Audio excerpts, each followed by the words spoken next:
Sometimes it takes everything from you, water, shelter, hopefully, to offer salvation in the form of your greatest challenge. For Eleanor Hargrave, that challenge arrived with piercing dark eyes and an arrogant stance. Silhouetted against the merciless desert sun, one moment she was a proper English lady with a future mapped out in London's finest drawing rooms. The next, she was fighting for survival in an endless sea of sand, her life hanging by a thread as thin as her remaining dignity. And he appeared mysterious, commanding, infuriating, extending a hand that could either save her or lead her down a path from which she might never return. What Eleanor didn't know as she faced this stranger was that beneath his simple traveler-esque garb beat the heart of royalty. That his hands, now rough from the desert winds, had signed decrees and accepted the vows of subjects.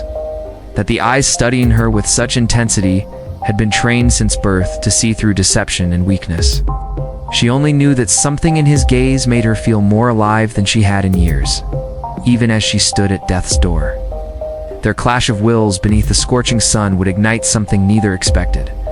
For in a land where traditions stretch back thousands of years and duty weighs heavier than the desert heat, two souls from different worlds were about to discover that the heart follows no map, obeys no borders, and answers to no throne. Are you ready to journey into a tale of forbidden attraction, dangerous secrets, and choices that echo across two cultures? Then stay with me. This story of passion and courage will sweep you away like the desert winds that brought these two stubborn hearts together. Before we continue this extraordinary journey, take a moment to subscribe to our channel for more captivating stories that transport you to worlds of romance and adventure. Hit that like button if you're already intrigued by Eleanor's fate. And share this video with anyone who appreciates tales of love that defy all odds. Don't forget to save this video to your favorite Sue. LL want to return to this desert romance again and again as the story unfolds. Now let us begin at the moment everything changed. Eleanor Hargrave had never believed such nonsense before the fanciful claims in adventure novels about wilderness speaking to travelers. But now, as the sun blazed overhead like a furious god, she understood. The desert spoke in whispers of shifting sand, in the mournful sigh of hot wind, in the terrible silence that followed her increasingly desperate footsteps. And what it said, with cruel clarity, was, "You do not belong here. You will not survive here." Eleanor's gloved fingers, once delicate and pristine, now cracked and stained, clutched the lead rope of her camel with waning strength. The animal had stopped responding to her tugs an hour ago, its large, doleful eyes regarding her with what she could only interpret as resignation. They would both die here, the camel seemed to say, so why prolong the inevitable? "Move," she croaked, her English accent sharp even through the parched whisper that was all her throat could manage. "Please." The camel blinked slowly, unmoved by her authority or her plea. Eleanor closed her eyes, fighting against the dizziness that threatened to topple her. 6 hours since the sandstorm had separated her from the caravan. 6 hours of walking in what she hoped was the right direction, though hope had become as scarce as water. Her traveling dress, once a practical ensemble of light cotton specially commissioned for this journey, hung from her frame like a shroud, stiffened with salt from her dried sweat. The sun had scorched her exposed skin despite the makeshift veil she'd fashioned from a torn piece of her petticoat. Her lips were cracked, splitting painfully when she attempted to moisten them with a tongue that felt like sandpaper. "You promised yourself you wouldn't cry," she murmured, addressing the vast nothingness. Tears were a luxury she couldn't afford. Every drop of moisture in her body was precious now. The irony was not lost on her. Eleanor Hargrave, who had navigated London's most treacherous social seasons with flawless precision, who had deflected 3 marriage proposals from men her father deemed suitable, who had scandalized her family by insisting on university education when they demanded matrimony. This same Eleanor now faced defeat at the hands of nature itself. "This journey will broaden your horizons," her aunt had insisted, her voice dripping with the smug authority of someone who had never ventured beyond the comfortable confines of diplomatic compounds in foreign lands. "A young woman of your position must understand the wider world if you're to take your place in society." Eleanor would have laughed if her throat hadn't been so raw. What broader horizon was there than death? What social position awaited her but a nameless grave beneath the sand? She had not wanted this adventure. After the death of her mother and the subsequent emotional withdrawal of her father, Eleanor had been shuttled off to her aunt, Lady Pembroke. whose husband held a diplomatic position that required frequent travel. This journey to Cairo had been presented as an opportunity to see the ancient wonders, to broaden her mind, to meet potential suitors from good European families stationed abroad. The reality had been stifling diplomatic functions, condescending men, and now, this abandonment in a landscape that existed only to kill her slowly. The dune before her seemed impossibly tall, its crest shimmering in the heat. Beyond it lay what? More sand? Salvation? Didn't matter. She had to keep moving. One more, she told herself, the words scraping against her throat. Just one more dune. She had been saying that for hours. The final tug that the camel continued to ignore, Eleanor released the rope. She would have to leave the beast behind. Sentencing it to death sent a stab of guilt through her chest. But she had no choice. Her own survival hung by a thread so tenuous. She could almost see it fraying before her eyes. Each step up the dune was agony. The sand gave way beneath her boots, sending her sliding backward with every hard-won foot of progress. Her calf muscles screamed, her lungs burned with each shallow breath. The world narrowed to the simple, brutal mathematics of survival. One foot, then the other. Don't stop. Can't stop.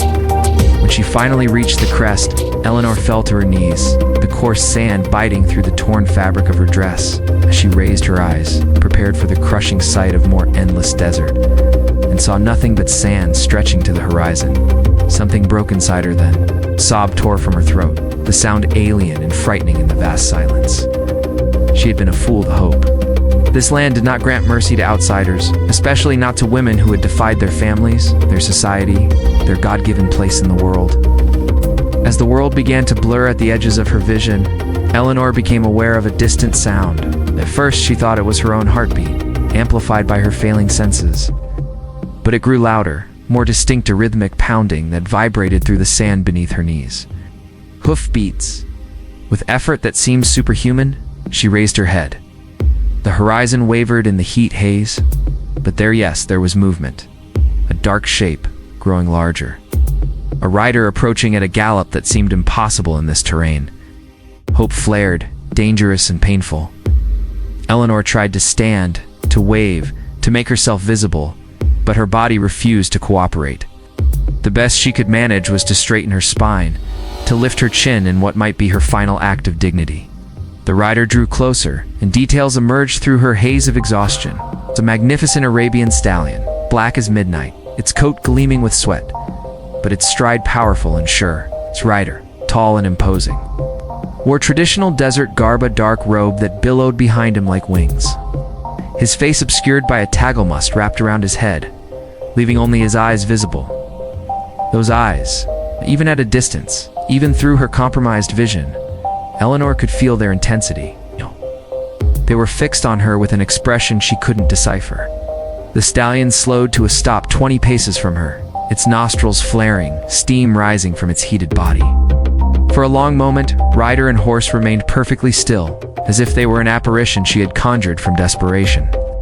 Then the man dismounted in one fluid motion, his boots connecting with the sand without a sound. He approached slowly, deliberately, studying her with those unreadable eyes. Eleanor fought to maintain consciousness. If this was to be her salvation or her doom, she would meet it with open eyes. She was British, after all. She would not fade away like some delicate flower. The stranger stopped before her, towering over her kneeling form. Up close, she could see that his eyes were not simply dark, they were nearly black, framed by lashes so thick, they seemed almost feminine in their beauty. The contrast against his sun-darkened skin was striking. With a swift, almost impatient gesture, he unwound the cloth covering the lower half of his face. Eleanor's breath caught in her throat. His features were sculpted with a precision that seemed almost cruel. High cheekbones, a straight nose, full lips, set in a stern line. He was handsome in a way that transcended simple attraction. His was the beauty of a predator, dangerous and compelling. Not European, certainly, but not what her limited experience had led her to expect of the local population either. There was something regal in his bearing, something that spoke of power and command. When he spoke, his voice was deep, with an accent that colored his perfect English in a way that sent an inexplicable shiver down her spine. What in God's name is an Englishwoman doing alone in the deep desert? The words were not offered with concern, but with cold anger. as if her presence was a personal affront. His eyes narrowed as they swept over her bedraggled form, taking in her torn dress, her sunburned skin, her state of near collapse. Eleanor stared back at him, indignation momentarily overriding her physical distress. Of all the things she had expected, rescue, threats, even being ignored, this judgment was not among them. Enjoying the scenery, she rasped, her voice barely audible but edged with sarcasm. "What does it look like I'm doing?" Something flickered in those dark eyes, surprise perhaps, or reluctant admiration at her spirit. It was gone so quickly she might have imagined it. "It looks," he replied, his tone cutting, "like you are dying through your own foolishness." Eleanor felt heat rise to her cheeks that had nothing to do with the sun. "The sandstorm," she began, but a violent fit of coughing interrupted her explanation. Without warning, the stranger knelt beside her and pressed a water skin to her lips. The gesture was not gentle. It felt more like a command than an act of kindness. When the first drop of water touched her parched tongue, Eleanor forgot everything else. She drank greedily, desperately, water spilling down her chin and neck. "Slowly," he ordered, pulling the water skin away. "You'll make yourself sick." Eleanor wanted to argue, to snatch the precious water back, but she knew he was right. She forced herself to take measured breaths, to show some semblance of control. "The caravan," she managed after a moment. "We were separated in the storm. I've been walking in the wrong direction," he finished for her, his expression darkening further. "The trading route is 2 days' ride to the east. You've been walking deeper into the empty quarter." The empty quarter? Even Eleanor, with her limited knowledge of Arabian geography, knew what that meant. The most forbidding, uninhabitable stretch of desert in the region. Her blood ran cold despite the heat. My compass broke," she said, hating how the words sounded like an excuse. The stranger's jaw tightened. "And you decided to trust blind chance rather than basic desert survival knowledge." It wasn't a question, but a statement of contempt. Eleanor's temper flared, pride momentarily overwhelming gratitude. "Forgive me for not being born with an innate understanding of desert navigation," she snapped. "In London, we generally don't prepare young ladies for being abandoned in wastelands." To her surprise, one corner of his mouth quirked upward, not quite a smile, but something that transformed his face momentarily, making him look younger, almost approachable. "In that case," he said, his voice marginally less cold, "consider this your first lesson. When lost, stay where you are. Moving without direction only ensures that those searching will never find you." Eleanor wanted to explain that she had waited, that panic had only driven her forward after hours of sitting helpless under the punishing sun. But exhaustion was quickly reclaiming her. The world tilted oddly, and she felt herself swaying. Strong hands gripped her shoulders, preventing her from falling face first onto the sand. Through the fog descending over her mind, Eleanor was acutely aware of his touch, firm, impersonal, yet somehow burning through the fabric of her dress. "You need shelter and proper water," he said, his voice seeming to come from very far away. "Can you stand?" Eleanor tried to nod to prove she wasn't completely helpless, but her body had finally reached its limit. Darkness crept in from the edges of her vision, and the last thing she saw before consciousness slipped away were those dark, unfathomable eyes, watching her with an expression that might have been concern or merely calculation. As she fell forward, strong arms caught her, lifting her as if she weighed nothing. Through the haze of semi-consciousness, she felt herself being carried, then placed across the saddle of the magnificent horse. "Foolish woman," she heard him mutter as he mounted behind her, one arm securing her against his chest. "The desert does not forgive weakness or ignorance." As the darkness claimed her completely, Eleanor's last coherent thought was that neither, apparently, did her rescuer. First came sound, the soft crunch of hooves on sand, the whisper of fabric against skin. Then sensation, the steady rhythm of movement, a solid warmth at her back, the feel of strong arms holding her upright. Finally, awareness she was alive, rescued, but at the mercy of a stranger whose name she didn't even know. It took all her remaining strength to force her eyes open. The world swam into focus slowly, the blinding glare of sunlight momentarily disorienting her. She was seated on a horse now, a camel, her back pressed against her rescuer's chest, his arm wrapped securely around her waist. The intimate position would have scandalized her aunt, but under the circumstances, Eleanor could only feel grateful for the support keeping her from tumbling to the ground. She shifted slightly, trying to regain some semblance of control over her limbs. The movement did not go unnoticed. "So you've decided to rejoin the living?" His voice came from just behind her ear, low and precise, vibrating through her body in a way that felt unnervingly intimate. Eleanor straightened her spine, instinctively trying to put some distance between them, despite their confined seating arrangement. "It appears I have," she replied, her voice still rough but stronger than before. "Though I'm not entirely convinced this isn't some fever dream," she felt rather than saw him shake his head. "Your British talent for understatement is remarkable. Most would call it a nightmare." "Most haven't grown up navigating London society," Eleanor countered, surprising herself with the quickness of her response. "Compared to some dinner parties I've endured, being lost in the desert has its charms." The man behind her made a sound that might have been a suppressed laugh or more likely, a scoff of disbelief. Eleanor seized the opportunity to study him without the urgency of imminent death clouding her judgment. He was young, younger than she had first thought, perhaps no more than 30, though there was an agelessness to his eyes that defied easy categorization. Every movement he made, from adjusting the reins to shifting his weight, possessed an economy and precision that spoke of both natural grace and rigorous training. His dark attire bore no visible insignia or adornment, yet the fabric was clearly of the finest quality. "Suppose," she ventured, finding that speaking helped distract her from her physical discomfort. "I should thank you for saving my life." "You suppose?" One elegant eyebrow rose as he regarded her with thinly veiled incredulity. Is gratitude such a difficult concept for English ladies? Heat rushed to Eleanor's face, but she refused to be cowed. "Not at all. But neither is common courtesy, which seems to be a challenging concept for you, sir." To her astonishment, the corner of his mouth twitched not quite a smile, but something dangerously close to amusement. "You have an unusual definition of courtesy. Most would consider riding into the empty quarter to retrieve a foolish foreigner the very height of politeness. Most would consider basic introductions a prerequisite to civility," Eleanor countered. "You know I'm English. I know nothing about you, not even your name." For a moment, she thought he might ignore her implicit question.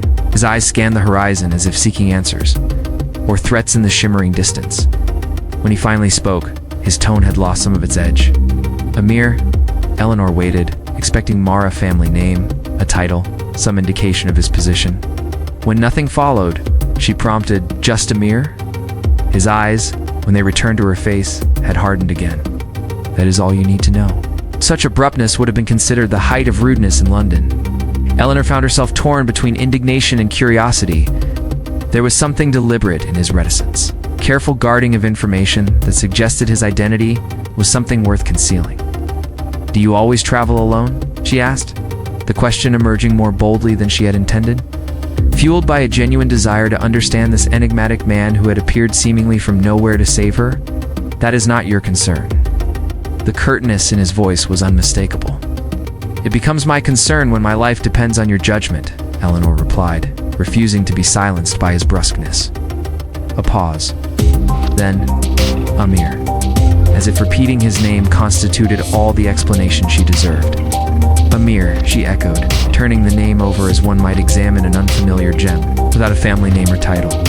His eyes met hers briefly, something dangerous flickering in their depths, a warning she chose to ignore. That will suffice. The silence that fell between them was oppressive, made heavier by the scorching heat and the rhythmic swaying of the camel beneath them. Eleanor's mind raced with questions she knew would go unanswered. In her world, the carefully ordered society of England anonymity was impossible. One's family name, connections, and position were the currency by which all interactions were valued. Here, she realized with a jolt of something like liberation mixed with fear, none of that mattered. Here, she was simply an Englishwoman, lost and found. And he was simply a mere man, without context, without history, yet carrying himself with an authority that seemed bred into his very bones. After several minutes of silence, during which Eleanor fought the urge to fill the void with nervous chatter, she tried a different approach. "Are you with the court?" "Not directly." His tone made it clear that elaboration would not be forthcoming. "Then," she persisted, "are you an envoy, a guide?" When his expression remained impassive, she added with a touch of irony, "Or nothing at all, just a man who happened to be passing through? How very convenient." Something dangerous flickered across Amir's face, a brief, sharp look that might have intimidated a wiser woman into silence. "Do not confuse yourself, Miss Englishwoman. If I rescued you, it was by instinct, not obligation. What instinct would that be?" Eleanor challenged, her voice steady despite the rapid beating of her heart. Heavy carpets formed pathways between ornate tents, their rich burgundy and gold threads catching the fierce desert sunlight. Unlit torches lined the walkways, standing like silent sentinels awaiting the night's command. The encampment rose from the sand like a mirage, a testament to controlled opulence amid the untamed chaos of the desert. Eleanor felt her heart quicken as realization began to crystallize in her mind. The refined accent, the deferential treatment from soldiers, the expectant silence that fell across faces as they passed all pieces of a puzzle she had unknown she was solving. When Amir dismounted and a guard rushed forward with a deep bow to take his horse, the truth struck her with brutal clarity. He wasn't just any traveler. He was someone to whom everyone answered, someone whose presence required no justification, no explanation. Eleanor slid awkwardly from her camel, her legs numbed from the journey. As her feet touched the plush carpet of the encampment, she felt less stable than she had on the shifting sands. Her breathing grew shallow and quick. Despite the scorching heat, a chill ran down her spine, as though someone had trailed ice along her vertebrae. Amir walked ahead without looking back. Steps were elegant and measured, as if each movement had been choreographed to perfection, a man who couldn't afford the luxury of error. A woman approached Eleanor, clad in deep azure robes, with a delicate laced veil that revealed questioning eyes framed by kohl. Without uttering a word, she guided Eleanor to a side tent, where a clay pitcher of water awaited alongside a silk cushion. The woman offered her a damp cloth without making eye contact, then stepped back, hands folded before her. Eleanor accepted it cautiously, pressing the cool fabric against her flushed face, but remained standing. "What is this place?" she asked, her question hanging in the air like desert heat. The woman offered no response, merely inclining her head before silently departing. Minutes stretched like hours before Amir appeared at the entrance. He stood alone, his expression an impenetrable mask. He remained at the threshold, refusing to cross it, as though an invisible boundary existed between them now. "You'll need to remain here for a time," he said without preamble, his voice stripped of the warmth that had occasionally colored their journey. "Where exactly am I?" Eleanor demanded, summoning strength she didn't feel. "In the royal encampment of Zafara." Eleanor's lips pressed into a thin line. The word royal echoed in her mind, sharp as a blade. "Royal," she repeated, the single syllable heavy with accusation. "Then you're..." She let the question hang unfinished. Amir said nothing. He neither confirmed nor denied. His silence spoke volumes that words could never articulate. "And when, exactly, were you planning to share this particular detail?" Eleanor asked, her voice rising despite her efforts to control it. He held her gaze for what felt like an eternity, his dark eyes revealing nothing. "I wasn't planning to tell you anything," he finally answered, then turned and disappeared into the growing shadows of evening. For the remainder of the day, no one addressed her directly. Eleanor was fed, escorted to another tent where she changed from her dust-covered clothes into a simple linen tunic, and then left in solitude. She paced the perimeter of her designated area, careful not to stray too far. The guard's gaze was discreet but constant, and she quickly understood that despite her apparent freedom, she was never truly unobserved. As night descended, the desert's brutal heat surrendered to a gentler coolness. The encampment transformed, torches blazed to life, exotic perfumes scented the air, and hushed conversations created a tapestry of sound. Eleanor was led to a vast central pavilion where silks and jewel tones cascaded from the ceiling and intricate carpets layered the ground beneath her feet. Inside, a ceremonial dinner was underway. Nobles in richly embroidered garments, merchants with gold-threaded turbans, and elegant women draped in finery surrounded low tables laden with delicacies. And there, at the center of this constellation of power, sat Amir. He was dressed differently, now royal blue robes, with gold embroidery that caught the lamplight, a thin circlet of gold resting against his dark hair. He was the sun around which all others orbited, his gravity undeniable. Beside him sat a woman of breathtaking beauty, skin like burnished gold, eyes dramatically lined with kohl. Wearing a gown of silver brocade that shimmered with every breath she took. Her posture was flawless, her smile meticulously calculated. Eleanor needed no introduction.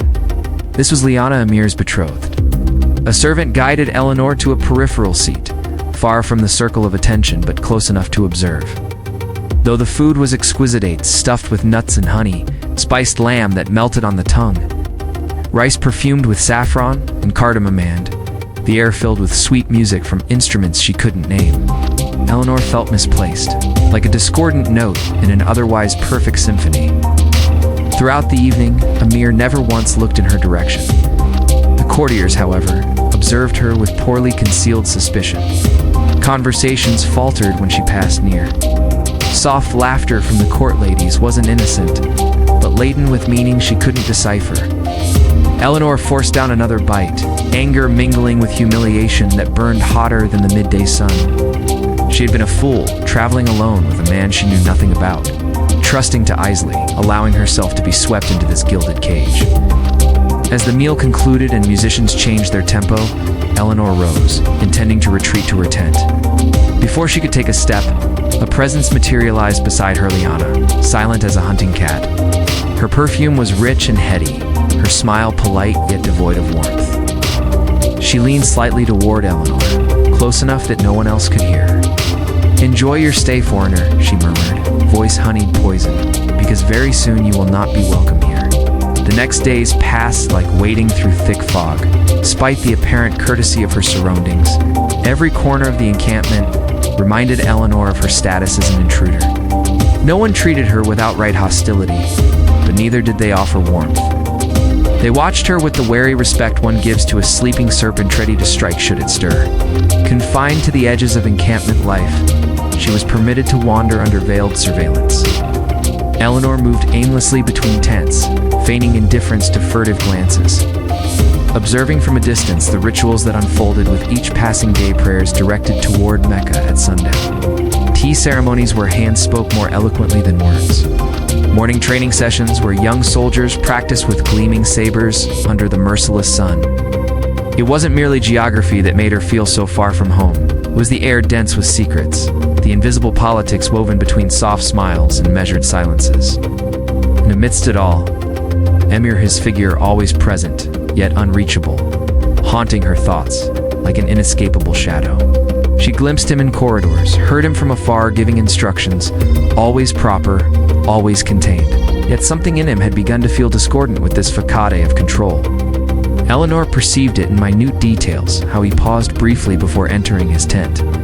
His lingering gaze toward the dunes at dusk, the way his fingers closed around the hilt of his dagger without ever drawing it. One night, when day's heat finally relented and a breeze carried the scent of burning incense, Eleanor slipped from her tent with her sketchbook tucked under her arm. She needed to write, to draw, to do anything that might help order the storm brewing within her. She walked to a secluded corner of the encampment, behind rocks where few ventured. Settling on the ground, she lit a small oil lamp and began tracing the profile of a dune bathed in moonlight. Her fingers moved gracefully, each line anchoring her more firmly to the present. Lost in her art, she didn't hear the old man approach until he stood beside her. "You are an artist." The voice was barely a whisper, laden with years and sand. Eleanor looked up, startled. The man's face was deeply wrinkled, yet his eyes shone with an almost childlike vitality. He wore a simple tunic and carried an empty wooden tray, as if he'd been collecting utensils. "I used to be," Eleanor replied, somewhat bewildered. "Or at least I tried." The man stepped closer, regarding her drawing with respect. "He used to do this too," he said after a brief silence. Who? That somehow she already knew. His Highness. The old man's eyes softened with memory. He drew as a child. On papyrus, in sand, on the walls of his chamber, wherever he found space. The mention of Amir's English mother, about whom no one spoke openly, sparked Eleanor's curiosity. She wanted to ask more, but the old man's gaze drifted to the star-strewn sky. "Duties came too soon," he added quietly, a note of sadness threading through his words. "Those distractions were forbidden. was taught to look forward, not to waste time observing what he could not change. Eleanor closed her sketchbook gently, her eyes never leaving the old man's face. "And who are you? A servant?" "I was a kitchen helper, a horse tender, a water bearer. Now I am just old," he answered with a smile tinged with resignation. Before departing, the man bowed slightly. "But I assure you of one thing, my lady. The prince has not stopped drawing. He simply does it inside now." That night, Eleanor lay awake on her bed of cushions, the old man's words echoing in her mind. Outside, the desert wind whispered secrets against the walls of her tent. And somewhere beyond, unraveled, the stranger, the enigma existed behind walls of duty and tradition that seemed more impenetrable than any fortress. She pressed her fingers to her temples, remembering their journey across the dunes. The arguments, the rare moments of connection. Had any of it been real? Or was she merely a diversion, a temporary escape from the weight of his crown? As moonlight filtered through the tent's woven fabric, casting lattice shadows across her skin, Eleanor made a decision. She was trapped in this golden cage. She would at least understand its master. The old servant's words echoed in Eleanor's mind throughout the sleepless night, reverberating against her thoughts like pebbles dropping into still water. The prince has not stopped drawing. He simply does it inside now. By morning, she found herself observing a mirror with new eyes, attuned to details she hadn't noticed before. She watched how his fingertips traced the embroidered edges of a tent curtain, lingering on the textures as though memorizing them by touch. She noticed how his gaze would settle on the shadow patterns cast by tents against the sand. His eyes narrowed in quiet analysis. Once, she caught him standing alone at the camp's perimeter, murmuring something inaudible to himself while studying the horizon with an artist's intensity. He was, she realized, constantly framing the world, composing it in his mind, the very thing he had been forbidden to do on paper.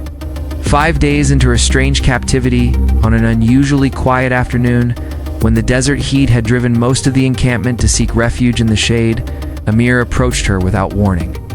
Eleanor sat beneath a canopy stretched between two poles, her sketchbook balanced on her knees. She was attempting to capture the sunrise she had witnessed, that morning, a symphony of rose and amber light, with a translucent gold that seemed to defy the limitations of her watercolors. She was so absorbed in her work that his presence registered only when his shadow fell across her page. When she looked up, Amir stood before her, something clutched in his hand, her scarf. The one she had lost during the sandstorm that had first thrown them together. "I found this among the camel's blankets," he said simply, extending it toward her. No explanation for his days of silence, no acknowledgement of their changed circumstances. Eleanor took it wordlessly, the soft fabric familiar between her fingers. Then, acting on an impulse she couldn't fully explain, she tore the watercolor page from her sketchbook and held it out to him. "For you," she said, her voice steadier than she felt. Surprise flashed across Amir's face, a rare, unguarded moment from a man who seemed to calculate every expression. For one suspended second, she thought he might refuse the offering. Then, with unusual slowness, he accepted the page, holding it with the reverence one might reserve for ancient scripture.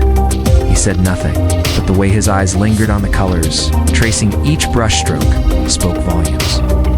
For the first time since learning his identity, Eleanor glimpsed something vulnerable in his expression, something human and almost broken. The mask of the prince slipped, revealing the man beneath, and in that moment, he seemed more lost than she was. Then he was gone, walking away without farewell. But the brief exchange had created an invisible fissure between them, crack through which now slipped longer glances than propriety allowed. Silences vibrating with unspoken meanings, and small gestures heavy with tension. Neither acknowledged it aloud, but both felt that something fundamental had shifted. That same night, as the encampment slumbered beneath the protection of a waxing moon, Eleanor ventured from her tent, seeking respite from her thoughts. She walked the periphery where shadows grew thicker and silence more authentic. Away from the watchful eyes that followed her every movement by day, it was there she heard the voices. She halted behind a tent, not intending to eavesdrop, yet the words reached her with painful clarity. "They should never have kept that diary," said a deep male voice, the tone grave with concern. "Who would find it?" "It's hidden in the Western Wing archives where no one enters," replied another, higher voice, likely a younger servant. "It's written in English." The first voice countered. Even so, it speaks of her and her relationship with the Emir. If that information were to surface, the prince would lose all legitimacy. Eleanor felt the blood drain from her face, her heart hammering not from fear but fierce curiosity, though no name had been mentioned. She knew with absolute certainty they were discussing Emir's mother, and a scandal that, if revealed, could destroy everything he stood for. Dawn arrived with air thicker than usual, as if the desert itself sensed impending change. The sun rose with its customary mercilessness, but before the heat became unbearable, a messenger arrived at the royal encampment. He rode a lathered horse, his tunic clinging to his body with sweat, urgency etched into every line of his face. The letter he carried bore the seal of the British Foreign Ministry and was addressed directly to Emir. Whispers rippled through the camp like wind through dune grass. Eleanor knew immediately. Something significant had occurred. When the prince broke the seal and read the contents, his expression hardened, almost imperceptibly, a tightening around the eyes, a subtle clenching of his jaw. Then he folded the letter with deliberate slowness and requested to speak with Eleanor privately. He led her to a secluded tent, away from his entourage and the constant surveillance they had both come to resent. "We must leave," he said without preamble, his voice low and controlled. "This letter demands my presence in the capital." Lena regarded him cautiously. She wasn't surprised that British authorities sought dialogue with him, especially after his sudden disappearance from diplomatic circles. What did surprise her were his next words. "They name you as a necessary witness. You were involved in the desert incident, and as the daughter of a diplomat, they require your presence as well. And if I refuse?" The question escaped before she could consider its wisdom. Emir studied her a moment longer than necessary, his dark eyes unreadable. "It isn't a request. It's an order." The decision was made. It would depart at dawn, traveling a secondary route to avoid the more traditional villages where the presence of a foreign woman alongside the prince would raise more than eyebrows. The journey would proceed with minimal company, 2 trusted soldiers, a cook, a guide, nothing that would draw undue attention. Emir insisted on discretion. Eleanor accepted with a mixture of resignation and suspicion. Something about the situation didn't align properly, like a puzzle with a piece forced into the wrong position. The first day of travel proved exhausting. The sun beat upon their backs with the weight of an unfulfilled promise, and heat slithered beneath layers of fabric like a languid serpent. The landscape, inhumanly monotonous, seemed determined to erase any trace of will or purpose. The silence between them had grown dense, even thicker than during their first encounter. It wasn't hostility that separated them now, but something neither could name, an underlying tension, sharp and unavoidable, like a thorn beneath the skin. As night fell, they made camp in a clearing among rock formations. The men erected tents with practiced efficiency, and the cook prepared a simple meal. Eleanor sat alone, away from the fire, gazing at stars that seemed impossibly bright, her sketchbook unopened in her lap. She had no heart for drawing. Her thoughts drifted to the old servant, to the story of Emir's mother, to the whisper of scandal buried beneath layers of silence, and to him, the man who slept mere steps away, whose name now carried a different weight. The second day followed the same pattern. Scorching heat, hostile terrain, few words. But there was a fleeting moment that changed everything. It happened in the late afternoon when Eleanor descended from her mount after hours without rest. Her legs trembled with fatigue, and the ground seemed to shift beneath her feet. She took one misstep, and the world tilted. She would have fallen face first into the sand if not for the firm hand that caught her waist. Emir's arm encircled her from behind, holding her steady. His body, warm and solid, absorbed the weight of hers effortlessly. For one eternal second, their faces were mere inches apart. Eleanor felt his breath against her skin, her heart hammered in her chest, and not from the near fall. Emir didn't immediately release her. Their eyes met in thick silence, and something electric passed between them. Something neither had sought, but neither could reject. When he finally let her go, he did so with deliberate slowness, his fingers lingering a fraction longer than necessary. They said nothing. They couldn't. But the air between them had transformed irrevocably. From that moment, their silence became something else entirely. not emptiness, but anticipation. Every unspoken word seemed to envelop them. Every glance held too long carried a question neither dared to articulate. Eleanor pretended not to notice. Amir maintained his distance, but there was a different gleam in his eyes whenever he looked at her now. On the third evening, they reached a small oasis that appeared on no map, known only to their guide through experience. Here, they decided to rest. The water ran clean and clear. The trees offered ample shade, and for the first time in days, the air didn't burn with each breath. The men established camp with practiced efficiency. Tents rose between palm trees bent by years of wind, and the campfire crackled with a gentler warmth than the sun's brutal glare. Eleanor seated herself beside a small pool, mesmerized by the miracle of water in this parched landscape. She removed her dusty boots and dipped her feet into the cool liquid, closing her eyes at the simple pleasure. The subtle splash of approaching footsteps made her look up. Amir stood at the pool's edge, no longer wearing his customary outer robes, dressed instead in a simple tunic and trousers. Without the formal attire, he looked younger, less burdened. "May I join you?" he asked, his voice carrying none of the command it usually held. Eleanor nodded, suddenly conscious of her disheveled appearance after days of hard travel. He sat beside her, close enough that she could feel the warmth radiating from his skin, yet not touching.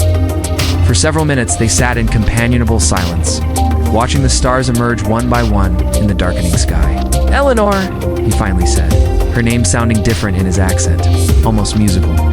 "There's something you should know about the letter."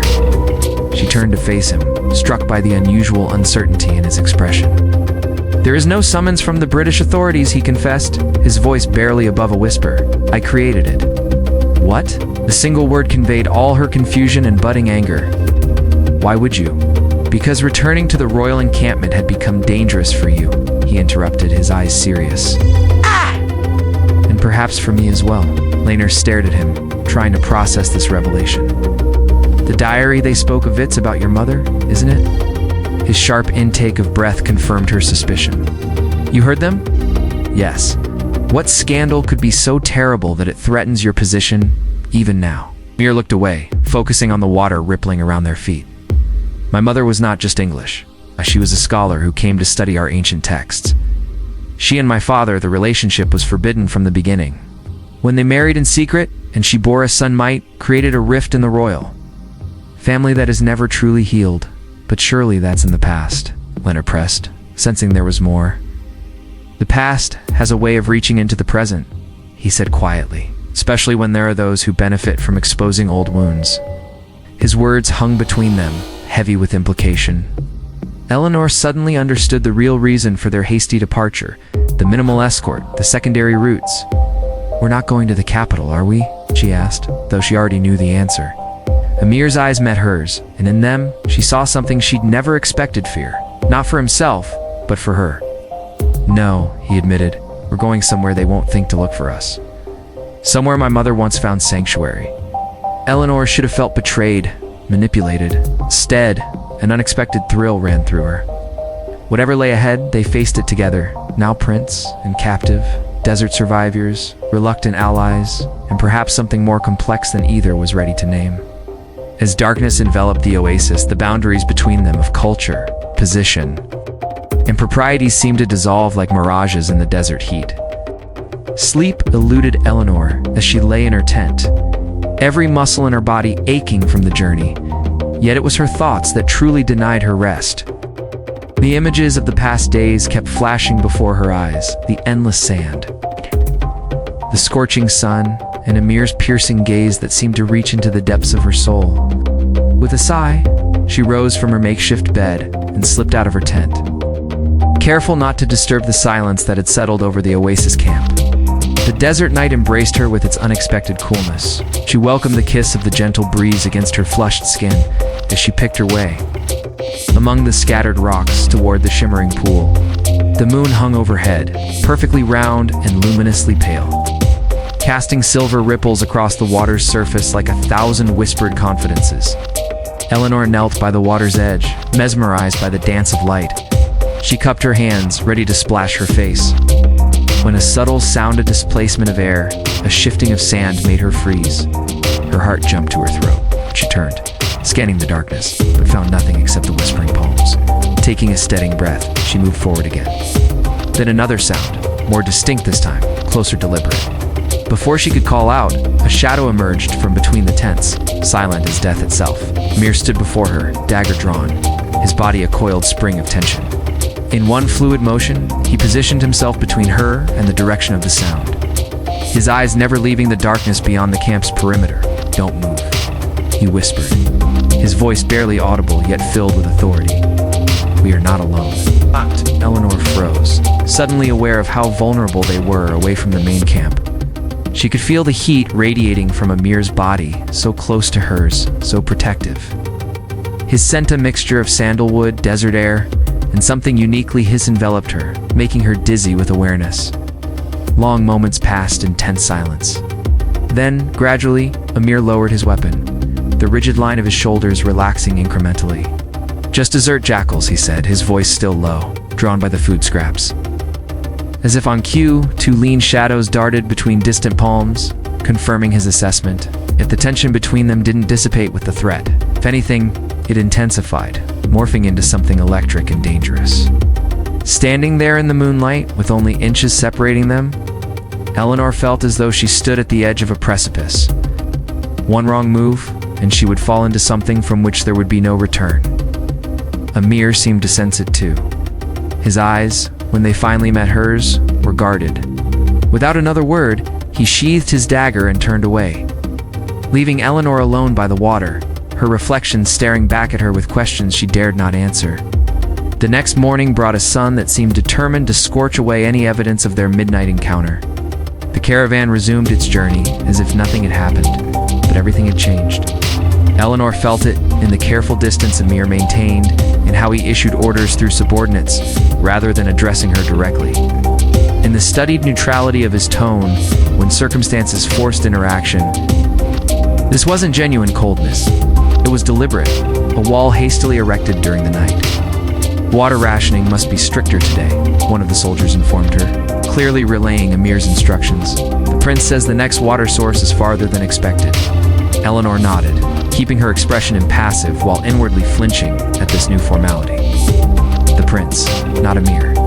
Not the man who had stood between her and danger without hesitation, just the prince. As they traveled, the desert seemed more unforgiving than ever. The sun beat down mercilessly, turning the horizon into a shimmering mirage. Every shadow became precious, every water a sip of luxury. But even these extreme conditions failed to bridge the new chasm between them. Eleanor rode with her back straight, her chin held high, refusing to betray the hollow ache that had taken residence in her chest. She had grown accustomed to his presence, not to his courtesy, for he rarely offered any, but to his constancy, to the electric awareness that hummed between them.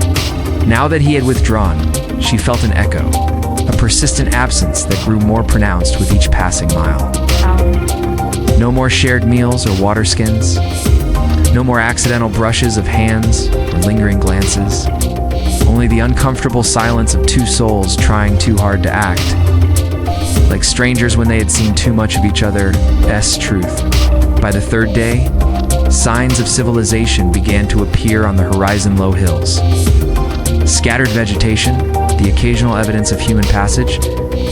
Eleanor's heart sank with each step that brought them closer to their destination. Soon, this strange interlude would end, and with it, whatever unnamed thing had blossomed between them in the heart of the desert. Without warning, Amir halted his horse. The caravan stopped in response, and Eleanor watched warily as he dismounted and approached her. His face was carefully composed, his eyes guarded. "We are approaching an outpost," he said, his voice firm, distant, almost formal. "From there you will continue with this group to the city. It's safer this way." Eleanor's throat tightened. "And you? I must take another route. There are matters I need to address directly with the council." No further explanation. No mention of their night at the oasis. No acknowledgement of the tension between them. Nothing.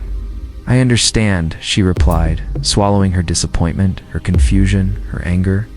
She mounted in silence and rode with the small assigned group, following a well-traveled path frequented by merchants and soldiers. Occasionally she glanced back, but Amir never turned. Not once. The journey to the city was brief, but felt eternal. The landscape gradually transformed harsh sands, giving way to firmer ground, where vegetation tentatively appeared and the air carried a different scent, less arid, more alive. In the distance, the city's golden towers gleamed like a promise, or perhaps a warning. When they finally passed through the gates, the cacophony of urban life enveloped her. Vendors shouting in marketplaces, children racing through narrow alleys, cartwheels screeching against hot cobblestones.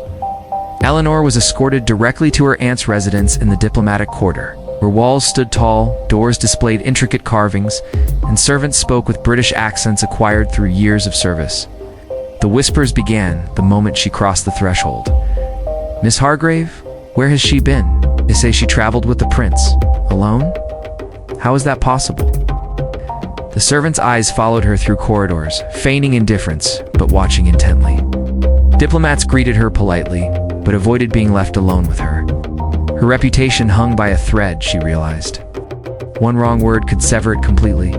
Her aunt, dressed in her usual elegant pastel tones, received her with a mixture of relief and reproach, though she asked no questions in public. Those, Eleanor suspected, would come later, behind closed doors. She spent the afternoon confined to her room, staring at the ceiling, her mind in turmoil. She had left something in the desert, not an object, but a piece of herself, a thought, an illusion, or something deeper. Her return to the civilized world felt hollow by comparison. The walls that once offered security now seemed oppressive. Eleanor tried to focus on facts. Amir had done what was proper. Separating from her was expected. A prince couldn't afford emotional entanglements with a foreigner without causing a diplomatic scandal. And yet the wound throbbed, because for one fleeting moment, she had sensed that he, too, hesitated that. He, too, wanted something more. Night fell, and the city sank into a vibrant silence, interrupted only by the distant chant of the call to prayer. Eleanor sat by the window, her head resting against the cool glass, when a sharp knock at the door made her start. A servant entered, placed an envelope on the table, and departed without a word. Eleanor took it with uncertain hands. The envelope bore no seal or addressee, only a drawing on the front, a curved line, representing a dune, and a small stroke at the base that resembled a falling figure. She opened it with trembling fingers. Inside was no letter, only a hand-drawn sketch in black ink. A female figure with loose hair flowing in the wind. The exact place where she had stumbled days ago, the exact moment when he had caught her. The curve of her waist, the fold of her dress, the profile of her face, all captured with an emotional precision that could only come from eyes that had observed too closely, too carefully. Eleanor traced the drawing with her fingertips, her chest filling with an emotion she couldn't name, relief or desperation or something in between. When she turned the page, she discovered a second image on the back, a face Amir's, but not with his princely demeanor or rigid bearing. This was a melancholy portrait, his gaze downcast, as if carrying the weight of something impossible. Beneath it, a single word written in a firm hand: forgiveness. Eleanor couldn't tear her eyes from the drawing. She held it for long minutes, perched on the edge of her bed as if it were an ancient, sacred artifact that must be deciphered with care. It wasn't just the images, her standing on the dune, him captured from an invisible angle, but what those trembling lines revealed. Truth resided there, a truth that words had failed to articulate, but that ink had somehow understood. She folded the paper with almost ceremonial delicacy and tucked it into a small leather case alongside letters from her mother. Then she extinguished the lamp and lay in the darkness. Sleep didn't come. The image of Amir, his downcast eyes, his defeated expression, and that decisively written word forgiveness haunted her. She couldn't stop wondering what exactly he regretted. Leaving her, feeling something for her, or revealing that he felt anything at all. The following days passed in a blur of rumors and social events that unfolded with the precision of a diplomatic clockwork. Eleanor moved through them like a ghost, present but not participating, her thoughts perpetually returning to a prince, a desert, and a drawing that said more than 1,000 words ever could.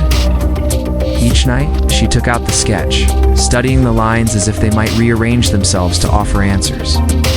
Each morning, she returned it to its hiding place, no closer to understanding what came next. But deep in her heart, she knew their story wasn't finished. The desert had bound them together in ways neither fully comprehended, and some bonds once formed could not be so easily broken, not by distance, not by duty, not even by the walls of silence they had built between them. The grand halls of diplomacy became Eleanor's battlefield in the days that followed. British and Ottoman embassies orchestrated elaborate functions, dinners, receptions, and meetings, all designed to ease tensions between nations while secretly fortifying their own positions. Eleanor attended each event dutifully at her aunt's side, her posture impeccable, her smile measured, her eyes constantly scanning the crowds with an anticipation she refused to acknowledge even to herself, until, at last, she saw him. It was during a lavish reception at the Emir's palace, an event ostensibly honoring foreign diplomats but serving as an elaborate chess game of political maneuvers. Eleanor had entered the grand gallery wearing a gown of pale muslin embellished with threads of gold that caught the light as she moved.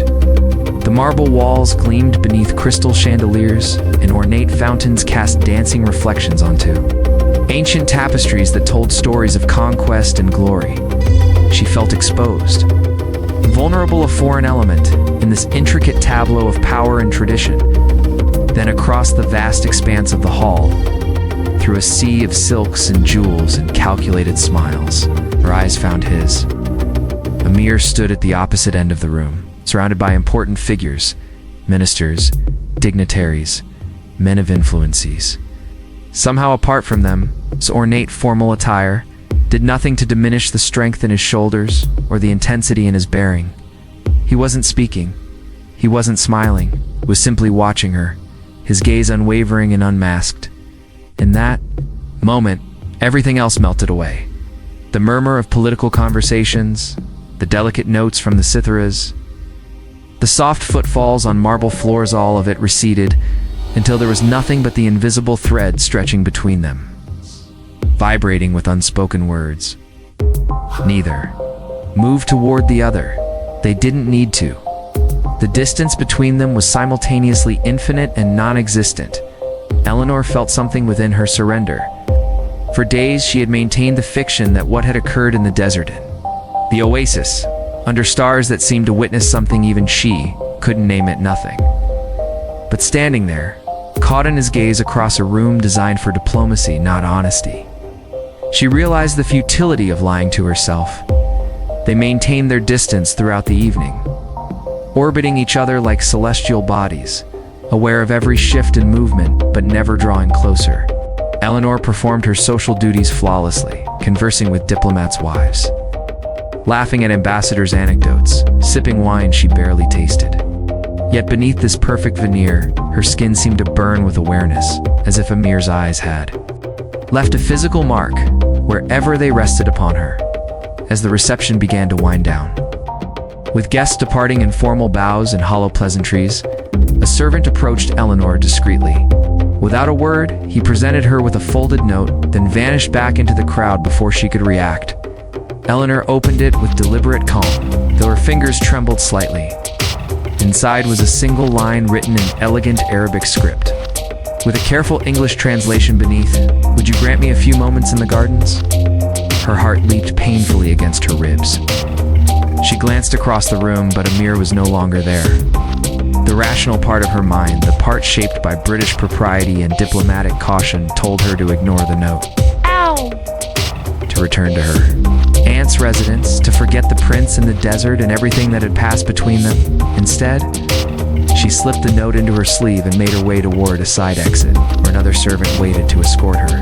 The guide who led her through the palace corridors was almost ghost-like in his discretion. They traversed hallways bathed in golden shadows where torches cast warm, flickering light upon ancient stone columns and intricate mosaics. The air grew heavier with the scent of night-blooming flowers as they approached the gardens, passing through an archway of jewel-toned tiles that opened onto a hidden paradise. The royal gardens at night were a secret kingdom unto themselves. Aromatic plants released their perfume into the darkness. White blossoms gleamed like fallen stars under the moon's glow, and the constant melody of water flowing through marble fountains created a symphony of tranquility. Followed the narrow path, her heart thundering in her ears. Until she saw him. Emir waited beside a pergola draped with bougainvillea, the vibrant flowers appearing almost silver in the moonlight. He stood alone without guards, wearing a black tunic, opened slightly at the collar, his arms crossed over his chest, as if physically restraining something within himself. When he saw her, his arms fell to his sides, but he remained rooted in place, as if crossing the few steps between them would break some vital resolve. "I thought you wouldn't come," he said, his voice low and rough at the edges. "I thought you shouldn't have asked," she replied, surprised by the steadiness in her own voice. A pause stretched between them, filled with something Eleanor couldn't define, not tension, not nostalgia, but something deeper. Something that made the air itself feel weighted with possibility and danger in equal measure. "I saw your drawing," she added, when the silence became unbearable. Emir lowered his gaze briefly before meeting her eyes again with renewed intensity. "I didn't know how else to say it. And what exactly were you trying to say?" The question hung between them, stripped of pretense. Emir took 2 steps toward her. The diplomatic masks had fallen away. There was no space left for games or careful words. "But I haven't stopped thinking about you for a single day since we parted," he said, each word deliberate and heavy with truth that I thought ignoring. You would protect me, but it failed. It's that you appear behind my closed eyelids, that I feel the weight of your body in my arms every time I try to sleep." Eleanor remained still, listening while fighting against herself, against the tide rising within her that threatened to sweep away every caution and consequence. "Gosh, it's not that simple," she whispered. "I don't belong in this world." "Neither do I," he replied softly. "At least not in the way they want me to." The space between them had shrunk to almost nothing. The fragrance of flowers mingled with the heat radiating from their bodies, creating an atmosphere so thick it was difficult to breathe. Eleanor took 1 step forward, then another. Emir slowly raised his hand and brushed her cheek with his fingertips. A touch so gentle it was barely perceptible, yet it sent electricity coursing through her veins. She didn't pull away. The contact was soft but charged with meaning, a bridge across countries, cultures, expectations. An invisible tremor passed between them, and that simple touch unlocked a flood of memories. The desert storm, the sanctuary of the oasis, the watercolor painting. The sketch he'd sent her all converging in this moment of connection. Their faces were mere inches apart. Eleanor lifted her gaze to meet his. Their breaths mingled, shallow and uneven, as time seemed to suspend itself around the men. A sound, hurried footsteps, a voice that shattered the spell. "Your Highness." "Prince Emir." A servant appeared, running and breathless, his face glistening with sweat, eyes wide with urgency. Emir turned, with barely contained irritation, but his expression hardened instantly upon seeing the gravity in the messenger's face. "Forgive me, my lord, but an urgent matter has arisen at court." The servant's voice quivered. "It's serious." "What kind of matter?" Emir's tone had shifted completely. No. The warmth of moments ago replaced by something cold and sharp. The servant swallowed hard, avoiding looking directly at Eleanor. "The family of Lady Liana has lodged a formal accusation." He hesitated then, continued with visible discomfort.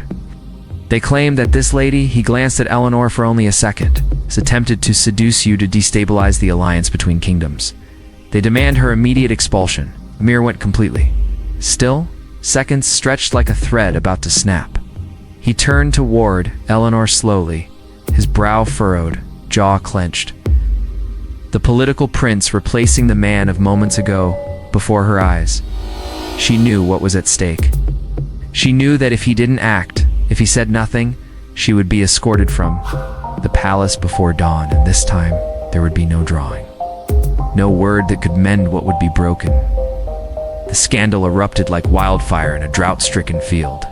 Within hours of Eleanor and Emir's interrupted moment in the gardens, rumors slithered through the palace columns, crawled along corridors, and coiled around reception halls in venomous whispers. What had been an intimate, almost confessional moment transformed into the epicenter of a diplomatic storm that no one seemed to Blore willing to contain. The story mutated with each retelling. Some claimed Eleanor had seduced the prince with political intentions. Others insisted she had. offered favors in exchange for influence to restore her disgraced diplomat father. There were even whispers of espionage, British conspiracies thinly disguised as romance. None had foundation. None needed any. Accusations in diplomatic circles were weapons that wounded regardless of truth. What cut deepest was Amir's public silence. In private, he attempted to calm the tensions, convening council members, speaking with his father in the seclusion of the throne room, requesting time for deliberation. But to the watching world, he made no pronouncement in her defense. That silence pierced Eleanor more profoundly than any accusation could have. It slipped between her ribs like a slow, certain blade. No defense before the court, no gesture, no glance, no word to clear her name. Eleanor began to notice the subtle shifts in her treatment, how servants no longer greeted her with respect, how certain diplomats avoided crossing her path in the hallways, how court ladies whispered behind their fans, their eyes gleaming with false sympathy. And at the center of it all, sweet as a viper wrapped in silk, stood Liana. She moved through the scandal with practiced serenity, her voice soft, her steps measured, her appearance immaculate. She never raised her voice, never made direct accusations, only asked questions, only suggested, only lamented. It must have been very difficult for her. Alone in the desert, she would comment sorrowfully to a circle of nodding nobles. Who knows what promises she believed or made? She's a sensitive, young woman and powerful men. Liana would let the sentence trail off. Her lips barely curved into what might have been a smile. Eleanor overheard her once, speaking from a distance about the danger facing relations between Emirates if the purity of alliances wasn't safeguarded. Her tone was one of maternal concern, but her eyes, when they met Eleanor's across the room, were sharp as blades. Within 48 hours, the Emir's council issued a formal resolution. Eleanor was to leave Safara territory within 3 days. The measure was presented as a diplomatic precaution. It's an action to prevent external disturbances from compromising ongoing negotiations. Eleanor stood in her chamber. The official notice, trembling slightly in her hand, its royal seal gleaming in the lamplight like a mocking eye. This was to be the end, then not of a love affair.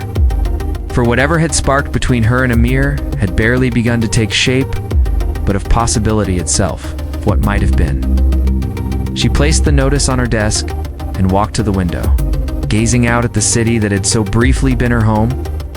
The golden towers caught the last light of day, beautiful and unyielding. Just like Emir's world, a world that had no place for her. As night descended and the city lights began to glimmer, Eleanor made a decision. She was to be cast out, accused without trial, and condemned without defense. She would at least face her accusers with dignity, and she would look Emir in the eyes one last time to see if there was anything of the desert prince left in the political figure that allowed her name to be sullied without a word of protest. She would attend tomorrow's court, assembly her right as a diplomat's niece. Even one in disgrace, she would do so not as a supplicant, but as a woman who had survived the desert and would survive this storm as well. What she didn't know, as she prepared for what promised to be her final appearance in Safara society, was that political storms, like those of the desert, often conceal unexpected currents beneath their violent surface currents that can change the course of everything they touch. The news struck Eleanor like a blade, silent, swift, and devastating. Her face betrayed nothing as she stood before her aunt, her expression a carefully maintained mask of composure, while inside her world collapsed. No questions escaped her. Lips, no protests. She merely nodded, as if this ending had been inevitable all along. The arrangements had been made, her aunt said, her voice clipped with diplomatic finality. You leave at dawn. Only when the door to her chamber closed did Eleanor allow the mask to slip. Tears streamed down her face in the privacy of darkness, not from wounded pride, but from the shattering of something she had dared to believe was genuine, something true, something real. Emir had not come, not once since the announcement. No message, no explanation, no farewell. Just crushing absence where once there had been possibility. The desert sun slanted through her window in golden shards. bathing her sparse belongings in cruel beauty as she packed them away. Her fingers trembled upon discovering the drawing, one he had presented to her in that moment of wordless intimacy. When his eyes had spoken volumes, his position wouldn't allow his lips to say. Now it was merely evidence of something born and broken. A relic of a dream dispersed like mist under the harsh desert sun. Every memory felt like sand, slipping through her fingers, their shared words in the courtyard garden. The silence that spoke more than poetry, the accidental brushing of hands that sent electricity coursing through her veins. Had it all been meaningless to him? A prince's momentary distraction before returning to duties and arranged alliances? Perhaps I was never meant to be more than a chapter in someone else's story, she thought bitterly. A Western curiosity to be studied and then discarded.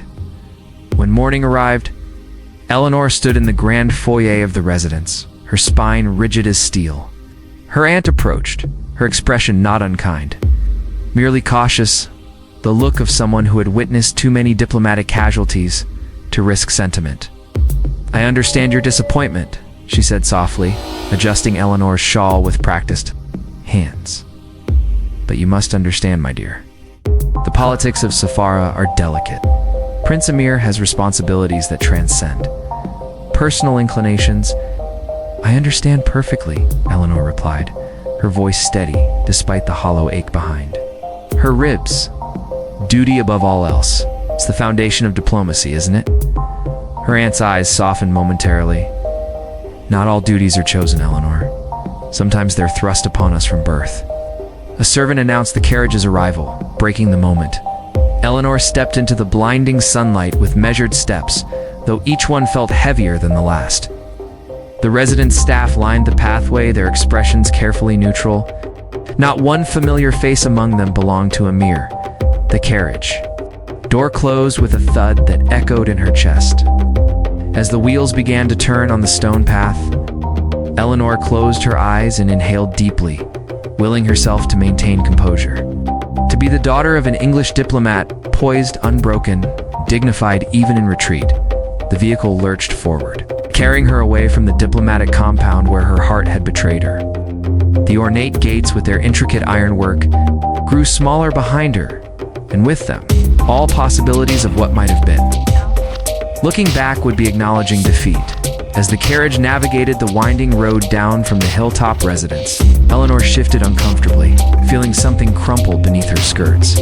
Frowning, she reached down and discovered an envelope, discreetly tucked into the carriage seat's upholstery. No seal. No name. Just cream-colored paper folded with precision.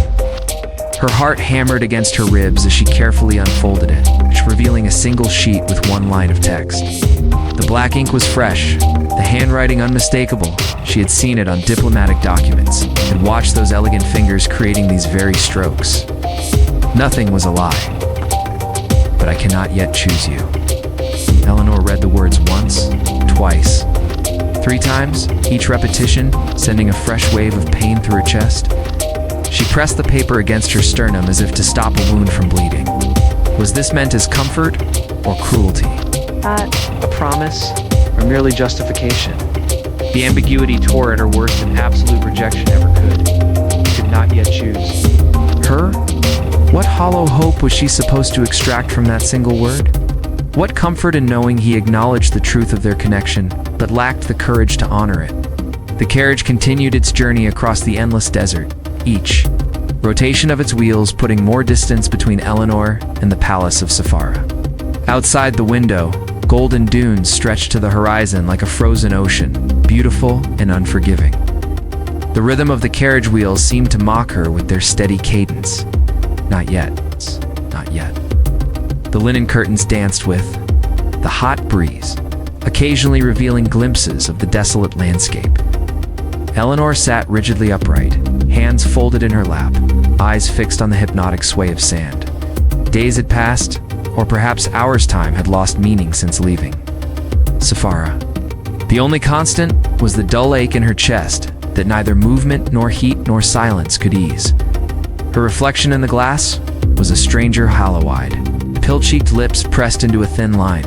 Where was the skeptical young Englishwoman who had arrived in the Orient with her impeccable education and Western certainties? That girl had vanished, stripped away by the desert and by love and expected. It's forbidden and now broken. She tried not to think of Amir. She forced herself to count the folds in the tapestry hanging on the carriage wall, to recite poetry fragments, to catalog her mother's garden flowers. Yet each attempt collapsed beneath the weight of memory. Amir's dark eyes holding hers in the palace's perfumed garden. That unfinished confession, that nearness so real her body still remembered it. Then nothing but emptiness and a coward's note. The folded paper remained inside her coat pocket. She had tried to throw it from the window during the first day of travel, but her hand had frozen mid-action. Not from hope, nor even from affection, but because it was the only tangible proof that she hadn't imagined everything. Nothing was a lie, but I cannot yet choose you. She had read those words until they were branded into her memory. She had hated them, loved them, questioned them, cursed them. Were they a promise or a farewell? A confession of guilt or merely an excuse? Had Amir truly written them? Or had someone planted the note to bind her to a thread of false hope? She had decided not to respond, not to investigate.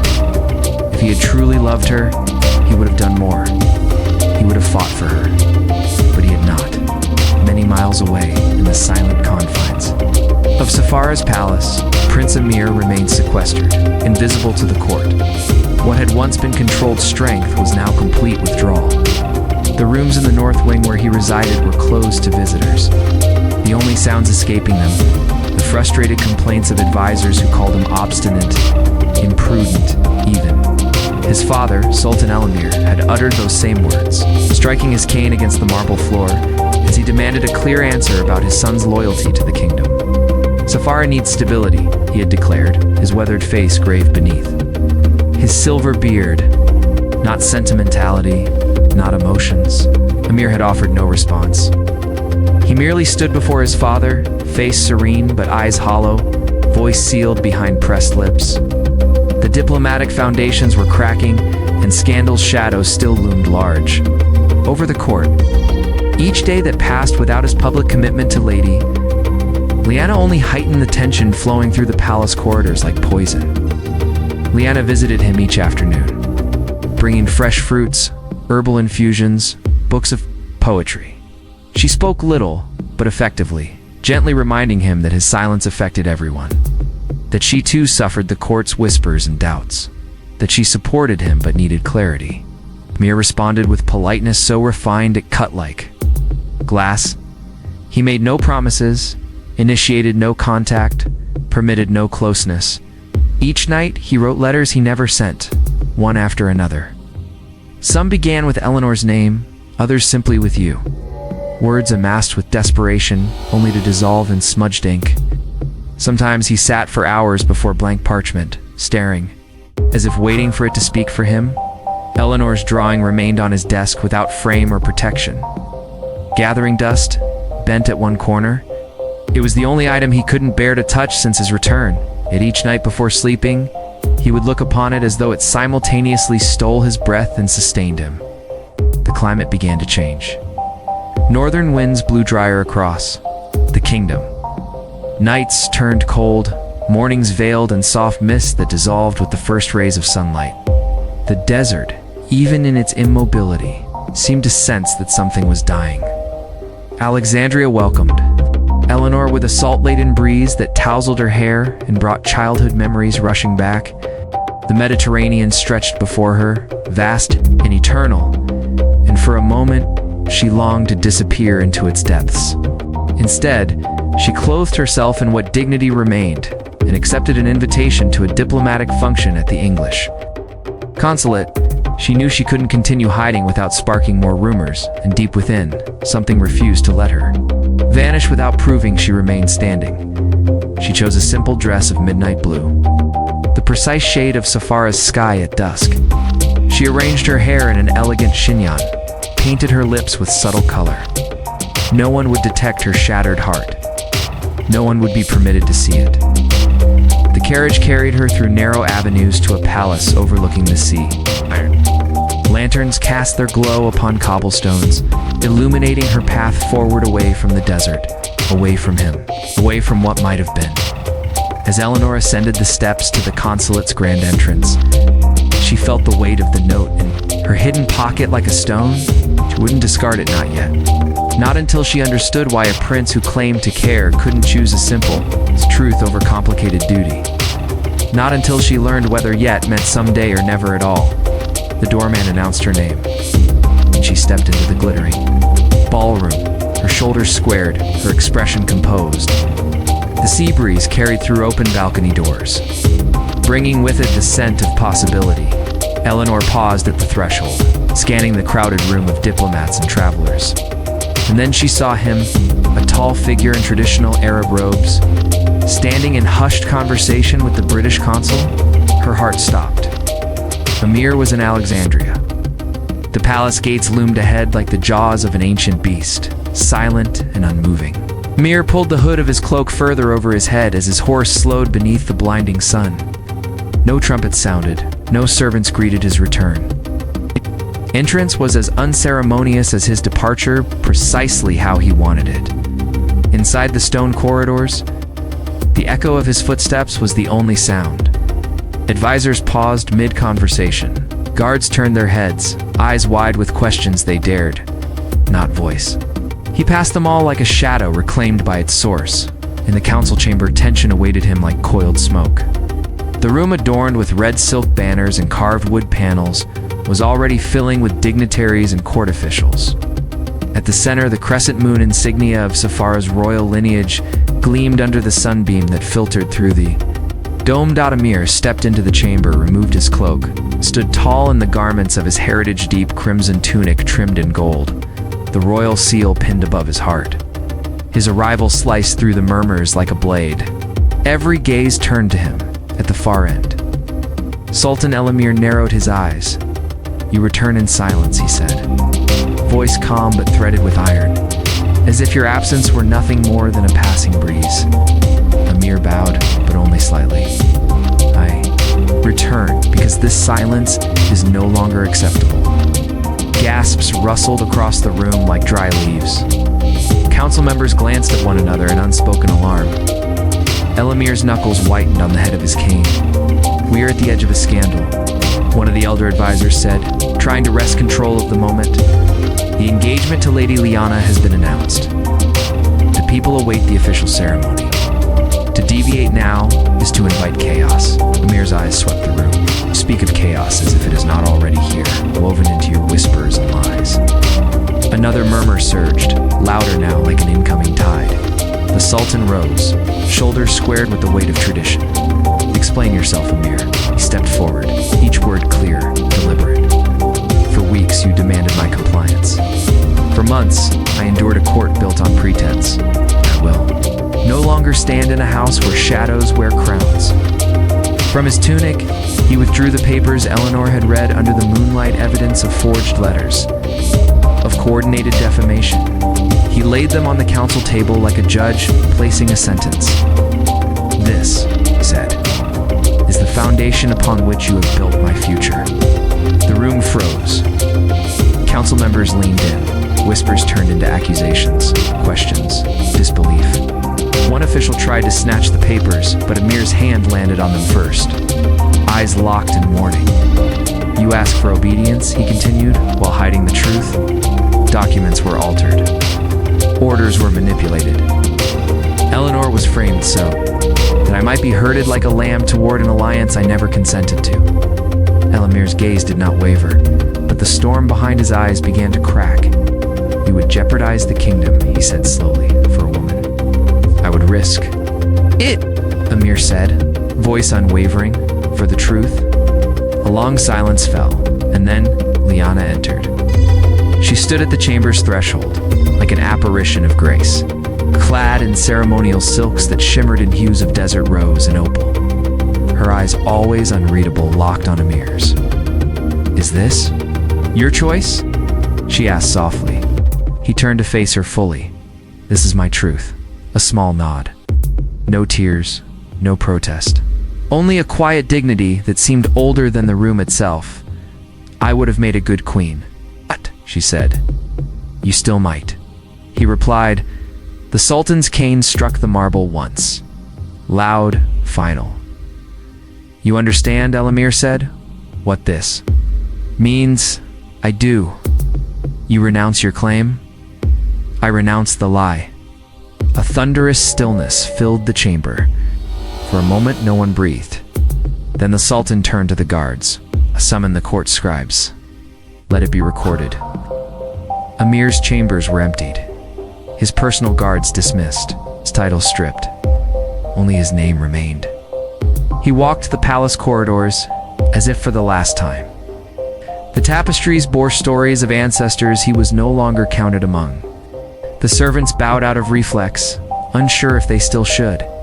He stopped before the room where Eleanor had once stood. In confusion, in hope, in heartbreak.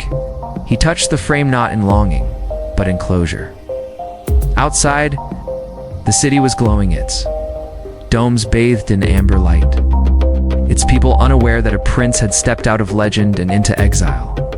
In Alexandria, Eleanor stood by the sea. She had not slept. The breeze tangled her hair as the waves whispered beneath a sky still streaked with dawn. She held the embroidered handkerchief in her palm, now smoothed from the heat of her hand. She had read no new letters, heard no word since that night in the palace garden. Part of her believed he was gone forever. Part of her wished he was, but deeper still.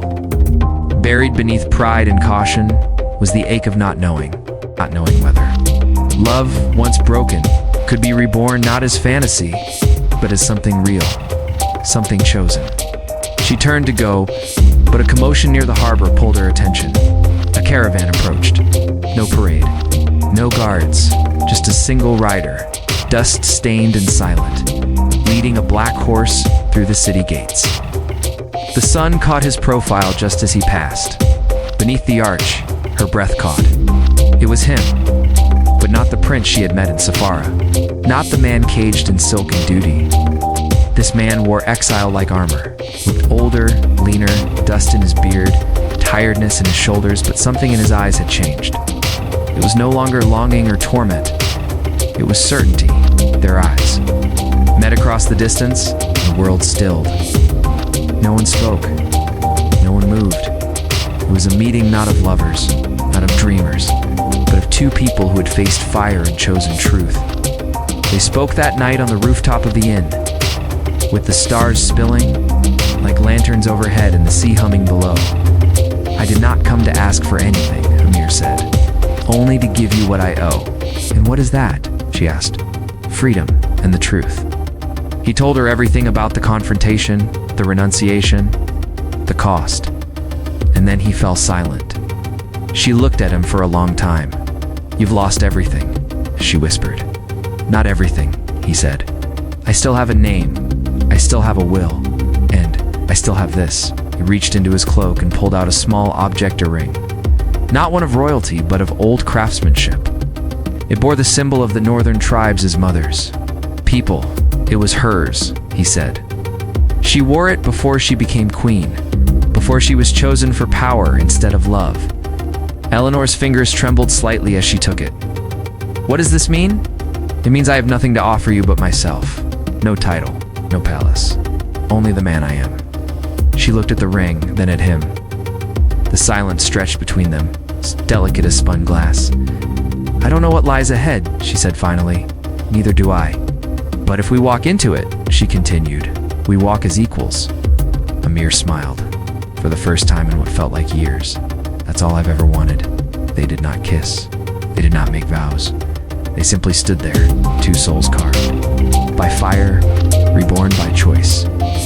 Weeks passed, rumors rippled across the coast of a prince who walked among commoners, of a foreign diplomat's niece seen on horseback in the desert, of a caravan heading east, carrying neither riches nor weapons, only books, scrolls, and instruments of learning in the far reaches of the kingdom. A new school began to rise built, from sun-dried clay and shaded by olive trees.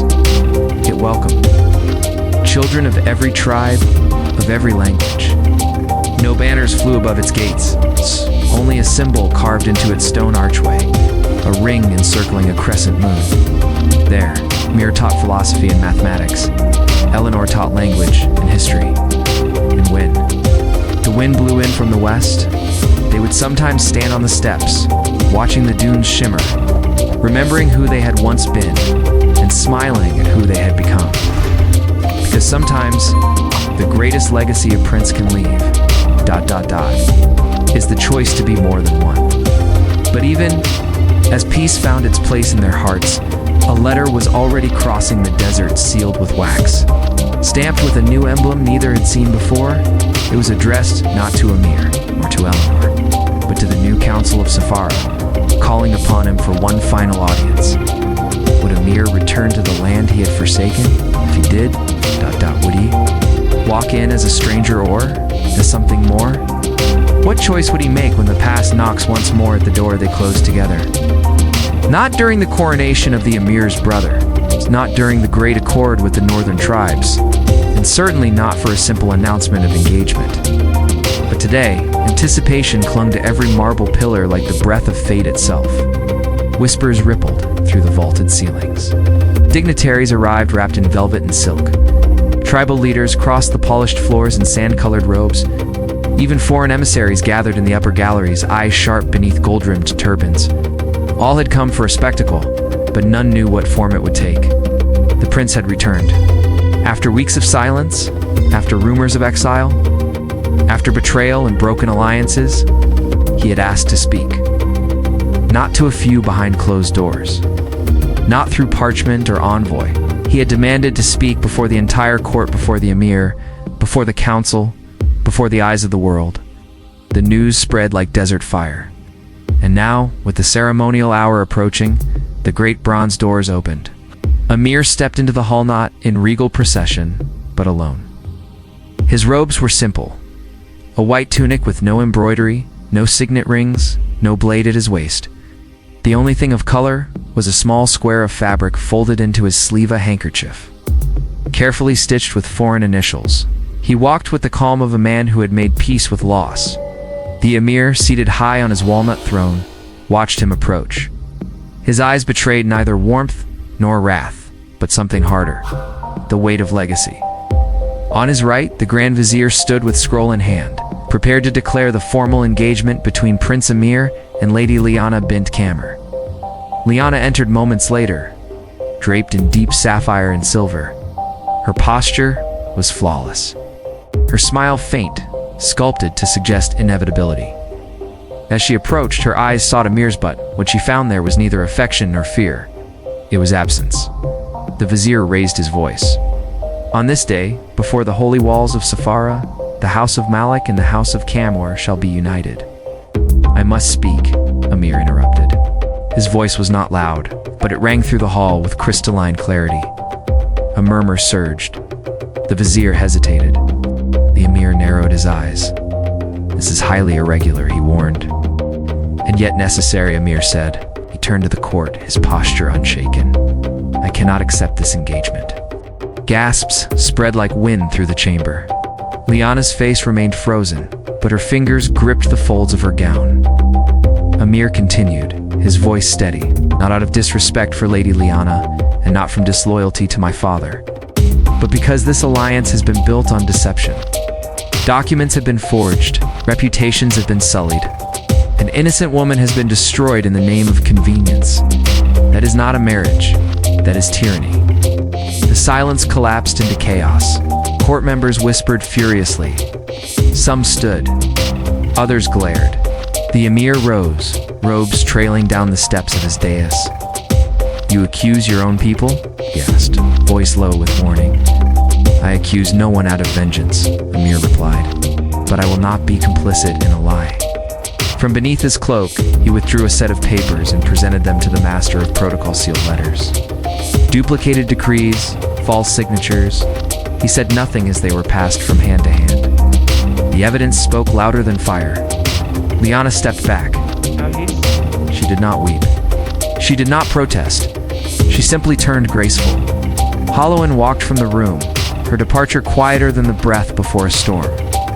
The Emir watched her leave. then looked back at his son. You realize what this means? I do. You may lose everything. Then I lose what was never truly mine. The emir did not answer. For a moment, the hall was suspended in stillness. Then he sat. Hours later, after night had fallen over Safara, a messenger arrived at Emir's chambers, carried a letter sealed in deep red wax. One sentence inside. At dawn, the council shall decide your fate. Morning crept slowly across the sky, its pale light hesitating over the palace walls. A strange hush gripped the corridors. Servants whispered. Advisors walked as if their footsteps might offend the stone itself. In a narrow antechamber beyond the great hall, Eleanor stood hidden behind a carved screen. She had arrived at dawn, escorted quietly by a British translator who owed her more than a few favors. She was not allowed in. Her presence would have sparked political fire, but someone had let her wait nearby, just close enough to hear. She didn't drink the water offered. She didn't sit. She only watched. Through the patterned marble lattice, she could just make out his silhouette. And in that shadowed figure, she recognized not just the man she had once loved, but the man he had chosen to become. Inside the chamber, the 13 council members sat in a perfect semicircle. Each wore robes of ivory, the emblem of Safara stitched at the heart. At the center of the room, Emir stood alone. The oldest among them, Councillor Yasser, spoke first. Prince Emir ibn Malik, he said, you stand before this council not as heir, but as a question. He paused. You broke an oath. You exposed state matters. You've shaken our alliances. And for what? Emir did not flinch. For truth, Yasser nodded slowly. Then speak it. Emir took a breath. I do not come to beg for love. I come to beg for something greater. A future built on integrity. I accepted the engagement at first, he said. I said nothing. I complied. But when I learned it was crafted from lies, I realized the cost. My silence would have been betrayal. My marriage, a prison that is not leadership. The younger counselor, dark-eyed and sharp-tongued, leaned forward. And what of stability? What of duty? Emir looked directly at him.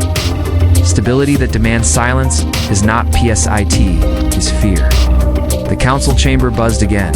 Another elder, slower to speak, finally did. The people will ask why a prince chose heart over empire. Let them ask, Emir said.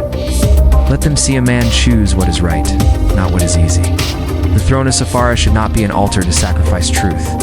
The Emir said nothing. He only watched. And in a marble pavilion just meters away, Eleanor pressed her fingers together until her knuckles turned white. Through the screen, she saw Emir lift his head toward the council. He was not pleading, he was daring. Outside the palace, whispers had already reached the streets. They said the prince had refused the wedding. They said he had defended a foreign woman. He said he had done it not in secret, but before the entire kingdom, in the courtyards and markets and homes. People began to murmur what had not been spoken in decades. Perhaps we need a prince who chooses love, not fear. Would the council choose tradition, or dare follow a prince who chose truth over a crown? Outside the palace walls, the city stirred with murmurs like wind across a field of tall grass. Soldiers exchanged glances. Children whispered questions their parents could not answer. The prince had defied tradition. The foreign woman had not run. Inside the council chamber, silence lingered like incense. The tension, though unspoken, was thick as stone. All eyes turned to the emir as he rose from his throne, descending the carved steps that once felt like the very spine of Safara. I have listened, he said, voice resonant and slow, to my son, to this council, and to what remains unsaid, yet hangs heavy in this chamber. No one dared breathe too loudly. As ruler, my duty is to preserve balance, to guard the soul of this nation from chaos. I cannot reward disobedience, but neither can I punish truth spoken without malice. He turned to Emir. You acted with courage, yes, with honor. You reminded this room of something we had forgotten. The ability to be challenged without bloodshed. Pause. But the Emir continued, our laws are not threads to be unspooled at will. Your heart may be yours, but the crown belongs to all, and the throne cannot be granted without cost. He moved closer to Emir, stopping at equal height. You may retain your title, he said. but only if the woman for whom you defied our ways chooses to shed her diplomatic identity. She must live as one of us, not as a guest of empire, not as a symbol of the West, but as a citizen of Safara. Gasps flickered like flames. Amir didn't flinch, hadn't expected this. Now the choice no longer lay with him. The weight belonged to her? Then, the doors at the end of the hall creaked open, and in their golden light stood Eleanor. She wore a simple ivory robe, untouched by ornament. Her hair was pinned loosely at the nape, the breeze from the desert catching its strands. She walked forward not with hesitance, but with gravity. Her steps echoed across marble, not seeking permission, but delivering purpose. Not a soul moved. Amir stood frozen, his breath caught halfway between hope and fear. When she reached the center of the room, just feet away from him, he opened his lips to speak, but she stopped him with only a look. Not now. Not yet. Then she turned to the Emir. Her head dipped in quiet respect, and when she spoke, her voice was calm and crystalline, like water finding its path through stone. I was not born in Safara, she said. I do not know all your dialects. I have not memorized your laws. But I know truth when I see it. I know what it means when someone stands for something greater than himself. She glanced at Amir, but only briefly. I was raised to serve without question, to observe without feeling, to carry the name of empire like a banner. Her voice caught, but she did not falter. I cannot return to that shell. Because here, she lifted her hand lightly, palm open toward Amir. I found something beyond nationality. I found the freedom to choose. She turned fully to the council. I renounce my diplomatic identity. Not because I am forced, but because I no longer need it to know who I am. She stepped forward. I will stay if you allow it, not as a diplomat, nor as a symbol, but as a woman who chose not to flee. The chamber held its breath. Even the breeze paused. And then Amir moved, extended his hand. Not in demand, not in desperation, just in quiet offering. She took it. No speeches, no declarations, just two hands meeting before a nation, choosing each other without permission, without promise. Choosing each other with the full weight of their scars, the Emir gave a single nod. No blessing, no embrace. But in his gaze, for a fleeting second, glimmered something dangerously close to respect. The council bowed, some from duty, some from awakening, and one by one, the room emptied. Outside, the people whispered not of scandal, but of something stranger. Hope. That evening, beneath a velvet sky pricked with stars, a private ceremony was held in the inner gardens of the palace. The same place where they had once almost kissed. The same place where silence had almost swallowed them. Now it bore witness to their truth. No priest presided.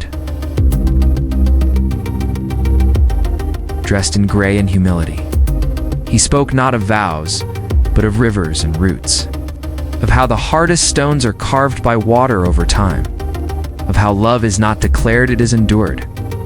Eleanor wore midnight blue, embroidered with golden olive branches.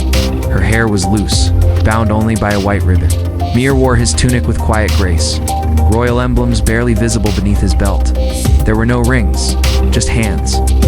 He took hers gently. You were the desert I couldn't cross, he whispered. And now, he said, eyes steady, you are the oasis where I wish to remain.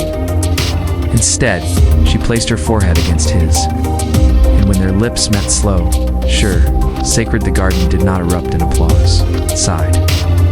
Later, as the last torches flickered in the night breeze, Amir guided her toward a set of private chambers newly prepared. They walked in silence, their fingers interlaced. Not as prince and foreigner, not as legend and diplomat, but simply together. At the threshold, a young advisor approached.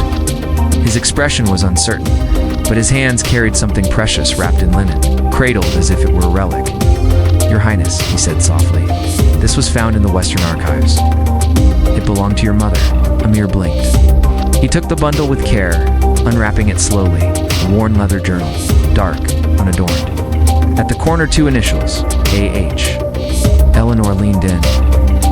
It's her diary, she murmured. Amir didn't answer at first. His fingertips grazed the cover like one touches a ghost. I never saw this, he said. He didn't know it existed. existed. He opened the first page. There, in elegant English script: "If my son ever wishes to understand who he truly is, he must begin here." Amir looked up, eyes wide, breath caught, a door opened, not in stone, but within. What secrets lie within a mother's forgotten words? And how will they shape the future of a prince who chose truth over power? There was something sleeping between the pages of that journal, a voice that had waited in silence, decades deep, for someone who would finally listen. The morning after the ceremony, the palace seemed to breathe differently. Gone was the tension that once clung to every corridor like smoke. The servants moved with lighter steps. The courtyards whispered with laughter. The fountains murmured as though sharing an old secret. Even the wind smelled sweeter jasmine and warm bread instead of apprehension and dust. What once threatened to tear Safara apart had begun to dissolve, not through decree, but through choice. Liana and her family were ushered away not in disgrace, but in quiet exile, orchestrated with the finesse of those who understood that power is rarely louder than silence. Their names faded from invitations, their portraits vanished from the walls. They became footnotes necessary to history, but no longer part of the present. Amir's restraint wasn't mistaken for weakness, was hailed as wisdom. That, perhaps, was his greatest triumph. With the council restructured, and the harshest voices softened or silenced, subtle reforms took root. Color returned to the palace. Royal audiences no longer demanded white garments. And for the first time, educated women were invited to advise on matters of culture and education. Symbolic, yes? Symbols can change nations. Eleanor refused every formal position offered. The British embassy reached out cordial, persistent, but she declined them all. She wanted no titles, no labels. What she sought wasn't influence. It was purpose. She began working with a small school for girls on the city's edge. At first, just as a guest, then as something else. She taught them literature, English, and the courage to ask questions with no correct answer. Some mothers were skeptical. What could a foreigner teach their daughters? But the girls came home with bright eyes, reciting poems, asking about distant lands, dreaming aloud. They spoke of Miss Eleanor as if she were a character in one of her own stories, half Beecher, half magic. Servants who once watched her with suspicion now greeted her with candied dates and herbal advice. Even the stone-faced guards softened. She was no longer an outsider. She was part of the living rhythm of Safara. Rahim, the old servant from the desert camp, was the first to see beyond her foreign skin. He had seen her then unflinching in sandstorms. Now he saw her adapting without conquest. He shared the true stories, the ones not found in scrolls. Secrets of the inner gardens. Shadows of the past. One shadow had a name: Annalise. The journal she left behind revealed not merely her memories, but her soul-an Englishwoman caught between worlds, exactly like Eleanor. Her writings shifted between London dances and saffron sandstorms with equal passion. But more than experience, the journal revealed love, unspoken, undying. A love for the Emir that had been swallowed by duty, never by indifference. As Eleanor read each page, it was as if a mirror wrote back to her. Some lines felt carved for her eyes alone. And sometimes beside her, the mirror would close the book mid-sentence, eyes shut. Heart open, grieving the mother, he was only now beginning to understand. It changed something in the Emir too. One afternoon, he asked Eleanor to join him in the garden, where he once sat with Annalise. At first, they exchanged only courtesy.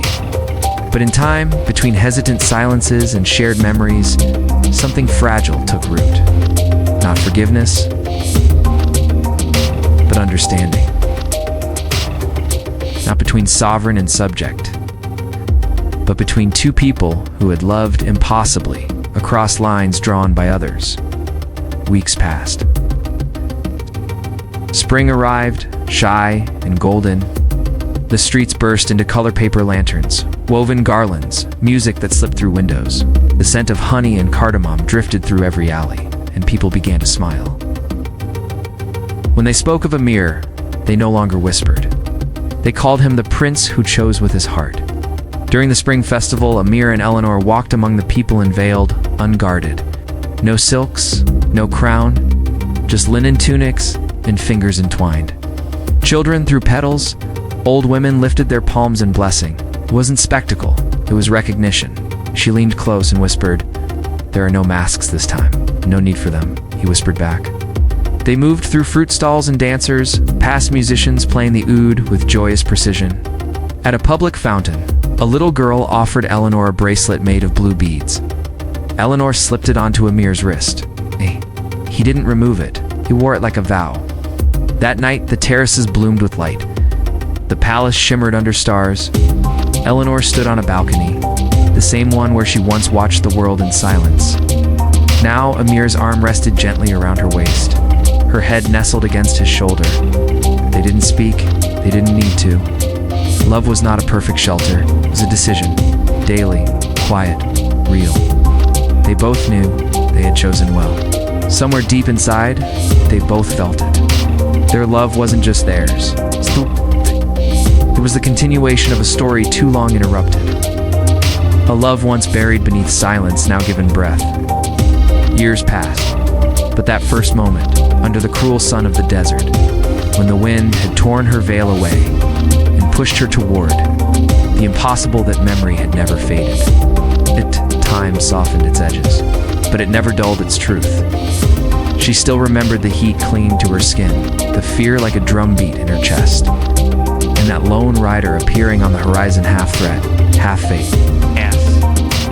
That improbable encounter had been the first thread in a tapestry neither of them could see at the time. A net that would catch both of them, not to trap but to hold. The palace had changed. The towers still rose against a sky of infinite blue, but the stories whispered in its halls had new names now, new voices. One's masculine rooms now echoed with softer steps and newer truths. Tradition had not broken, it had bloomed. Eleanor often sat in the garden beneath the jasmine near the southern wall, the same place where, long ago, she had almost spoken the words she would carry for years. The same air that once thickened with tension now hummed with memory. Her notebook rested on her lap. She wrote with no urgency. Words flowed, not to escape emotion, but to accompany it. Across the marble colonnade, a small boy ran barefoot, laughing. He's 5 years old. Brown curls flopped over his forehead, and his eyes dark, endless so, like his father's, sparkled with wonder. "Mama," he called, "is this a beetle or a jewel?" She smiled without looking up. "Both," she said, "if you learn how to see." He laughed and darted away again.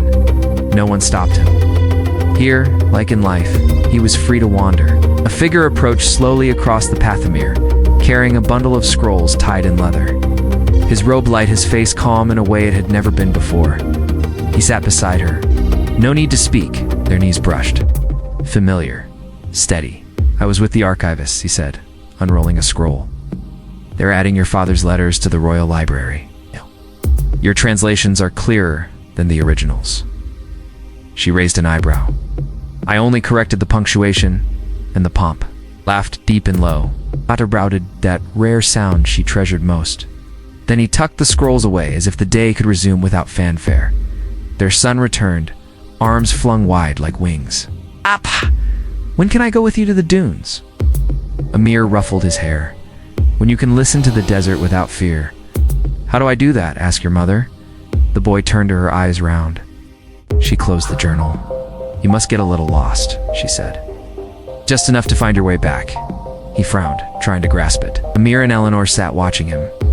The sun dipped low, casting the sky in gold and rose. Far in the distance, the dunes shimmered like sleeping flames. They looked soft now, but they knew their truth. The desert had shaped them both. "What were you writing?" Amir asked. She opened her notebook and showed him the last page. A single line. "None of this would have happened if I hadn't gotten lost in the desert." He read it again, and took her hand, fingers threading together like roots in fertile earth. They stood. Their son ran to meet them. He grabbed their hands like anchors. Together, they walked into the palace. 3 shadows cast long across the stone, needing no disguise. Above them, the flag of Safara fluttered. Its old crest now carried a new line, embroidered in ancient script, with justice and with heart. And beyond the palace, over the breathless dunes, the wind rose. It touched every grain of sand. He remembered the girl who argued with a stranger, And still, it told the story of the love she found when she lost her way. If this story touched you, like, share, and save it. Subscribe now for more tales that move the soul. Your journey with us is just beginning.